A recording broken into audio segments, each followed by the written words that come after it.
Criminal കേസിലെ പ്രതി ജിജു തില്ലങ്കേരിയെ കാപ്പ ചുമത്തി ജയിലിലടച്ചു. കണ്ണൂർ സെൻട്രൽ ജയിലിലാകും തടവിൽ പാർപ്പിക്കുക. സജോ ദേവസ്യ ലേറ്റസ്റ്റ് വിവരങ്ങളുമായി കണ്ണൂരിൽ നിന്ന് ചേരുന്നു. സജോ, പ്രൈം ടൈമിലേക്ക് താങ്കൾ സ്വാഗതം. എന്താണ് ഇതിന്റെ പിന്നാമ്പുറം? SKN സ്വർണ്ണക്കടത്ത് ആരോപണ കേസിലടക്കം ഉൾപ്പെട്ട ആകാശ് തില്ലങ്കേരിയുടെ കൂട്ടാളിയാണ് കണ്ണൂർ തില്ലങ്കേരി സ്വദേശിയായ ജിജോ തില്ലങ്കേരി.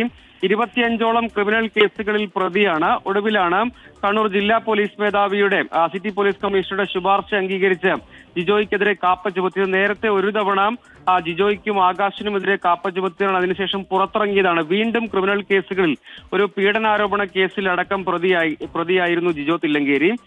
അങ്ങനെയാണ് ഒടുവിൽ വീണ്ടും ശുപാർശ പോവുകയും അത് അംഗീകരിക്കപ്പെടുകയും ഏറ്റവും ഒടുവിൽ ജിജോ തില്ലങ്കേരിയെ കാപ്പ ചുമത്തി. രണ്ട് സാധ്യതകളാണ് കാപ്പ ചുമത്തുമ്പോൾ ഉള്ളത്.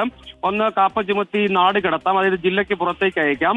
അതല്ലെങ്കിൽ കാപ്പ ചുമത്തി ജയിലിലടയ്ക്കാം. അതായത് കൂടുതൽ ഗുരുതരമായ കേസുകൾ തുടർച്ചയായി ഉണ്ടാവുകയാണെങ്കിൽ കാപ്പ ചുമത്തി ജയിലിലടയ്ക്കാനുള്ള നിയമപരമായ സാധ്യതയാണുള്ളത്. ആ നടപടിക്രമങ്ങൾ പൂർത്തിയാക്കിയാണ് ജിജോ തില്ലങ്കേരിയെ കാപ്പ ചുമത്തി കണ്ണൂർ സെൻട്രൽ ജയിലിൽ അടച്ചത്. ഇതിൽ ശ്രദ്ധേയമായ ഒരു കാര്യം, ജിജോ തില്ലങ്കേരി ഇടത് സൈബർ പോരാളിയാണ്. പലപ്പോഴും നേരത്തെ ഉണ്ടായ പലതരം രാഷ്ട്രീയ ചർച്ചകൾ, സ്വർണ്ണക്കടത്ത്, മയക്കുമരുന്ന് കടത്ത് ആരോപണങ്ങൾ ഉൾപ്പെടെയുള്ള ഉണ്ടായ ചർച്ചകളിലടക്കം അതുകൂടാതെയും ഇടത് സൈബർ പോരാളി എന്ന നിലയ്ക്ക് സൈബർ ഇടങ്ങളിൽ വിലസുന്ന ആൾ കൂടിയാണ് ജിജോ തില്ലങ്കേരി എന്നതാണ് ഈ കേസിന്റെയും ജിജോ തില്ലങ്കേരിയുടെയും ഒരു രാഷ്ട്രീയമായി ഏറെ ശ്രദ്ധേയമായ ഒരു കാര്യം എന്നത് എടുത്തു പറയേണ്ട കാര്യമാണ്. അങ്ങനെ സൈബർ പോരാളി എന്ന നിലയ്ക്ക് പല സൈബർ യുദ്ധങ്ങളും നയിക്കുന്നതിന് ആകാശ് തില്ലങ്കേരിക്കൊപ്പം നേതൃത്വം നൽകിയ ആകാശ് തില്ലങ്കേരിയുടെ ഒരു പ്രധാന കൂട്ടാളി കൂടിയാണ് ജിജോ തില്ലങ്കേരി എന്നതാണ് ഇതിൽ പ്രധാനപ്പെട്ട കാര്യം.